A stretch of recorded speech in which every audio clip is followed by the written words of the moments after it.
4 months before early voting starts for the July primary, Republican business consultant Karrin Taylor Robson ends her second run for governor. Robson released a statement that said in part, "We cannot afford a divisive Republican primary that drains resources and turns into months of intra-party attacks. It only weakens our conservative cause and gives the left exactly what they want, a fractured Republican Party heading into November. With so much on the line in 2026, I am not willing to contribute to that outcome." Eight-term Congressman David Schweikert of Fountain Hills stands to benefit from Taylor Robson's departure.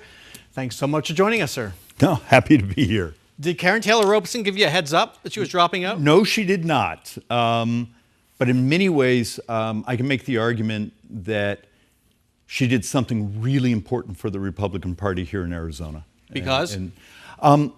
Both the electability. I've won probably more competitive races than almost anyone in Arizona over a quarter century.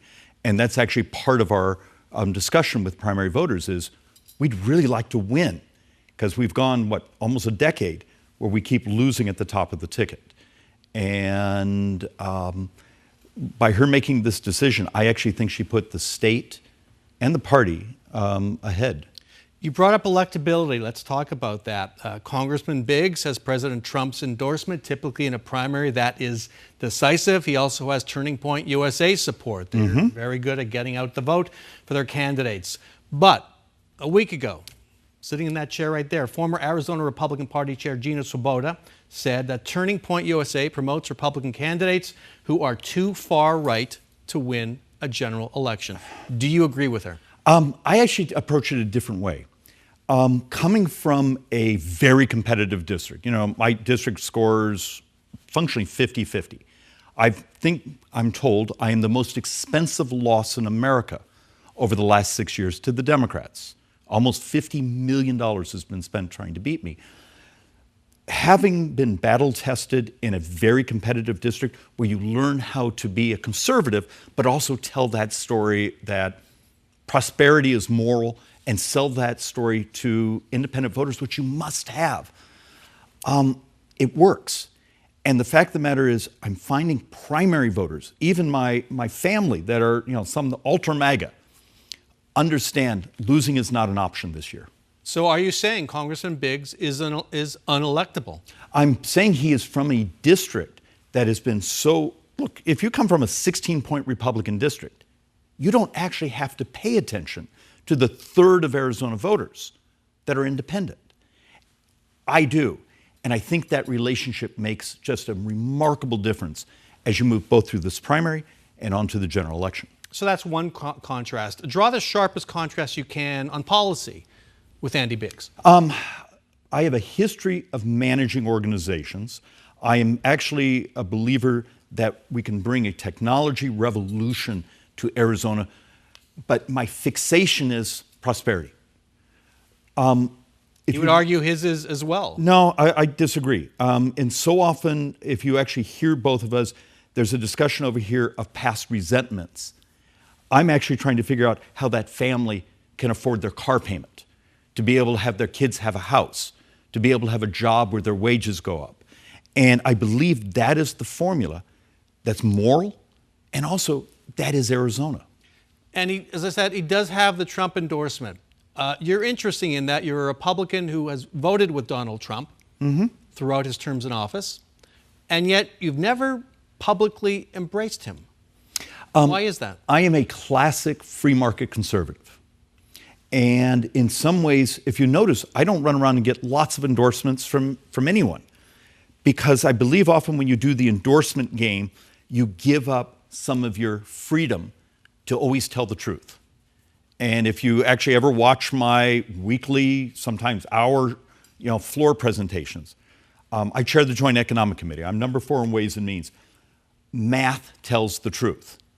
And sometimes I make the White House unhappy with what I say. Sometimes I make them elated. But your vote is always there. No, it isn't. No, not always. Most of the time we're absolutely in alignment. And the fact of the matter is I'm going to always do what's best for my state and my country. Let's talk about some of the issues. Border is a big issue here in Arizona. As governor, would you invite ICE to Arizona? Well, To deploy and go after undocumented immigrants? Well, ICE doesn't need an invitation. As a federal agency, they get to enforce border security. And in inland security.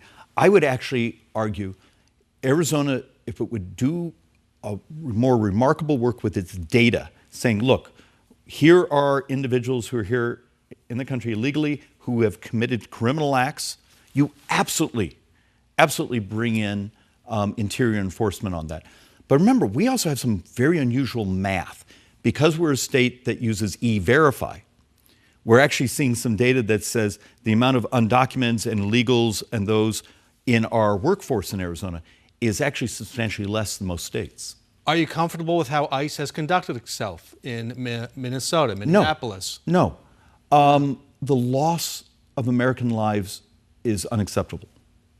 It's absolutely unacceptable.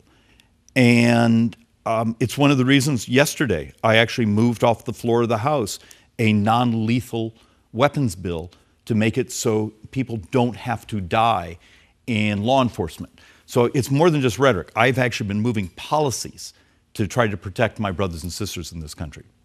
Let's turn to elections, and I want to timestamp this. DHS Secretary Kristi Noem is in Phoenix, the Phoenix area right now, talking about election security. Don't know what she's going to say, but that's happening right now.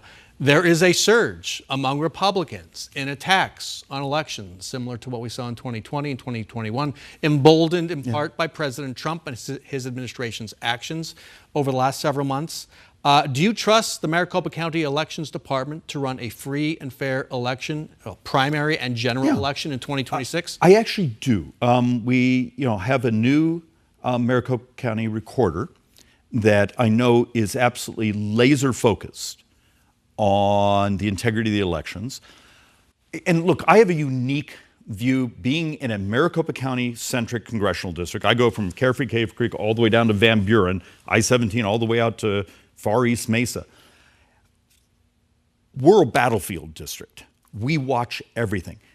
There's cheating out there, but often it isn't what people think. It's things we find. Last election, when a group of Democrats were putting fake libertarians on our ballot. Things like this. So you actually have to be aware and conscious of all these little games that get played. But the fact of the matter is, I've been able to get elected over and over and over when everything has been thrown at me. And it's a demonstration of you watch everything you can. And on occasion, have a bunch of lawyers helping you. Did Donald Trump lose Arizona in 2020? Look, all I know is from my district, because I do have... It's No. Yes or no question. Actually, I have actual polling from my district where the outcome was the actual polling we had. So in that case, it's more than just my opinion. In Arizona Congressional District I represent, here's the math, and we showed that math weeks before to the president's campaign saying, look, here's what we see coming. So that's a yes, he did lose. Well, in my district. You can't say he lost the state. I don't have all sorts of polling on the rest of the state, but look, I actually do trust the election system of today. We have always had a problem with folks who, my mother was still getting early ballots 10 years after she passed away. I don't know why so often the left goes to war with us saying, can we at least purge people who've passed away, people who've moved? And the unwillingness to actually work with us doing that, I think actually creates that angst of, well, why are they opposing this? Is this a path to cheating? Got to end it there. Congressman David Schweikert, best of luck. Thank you for joining us. Graham, thank you for having me.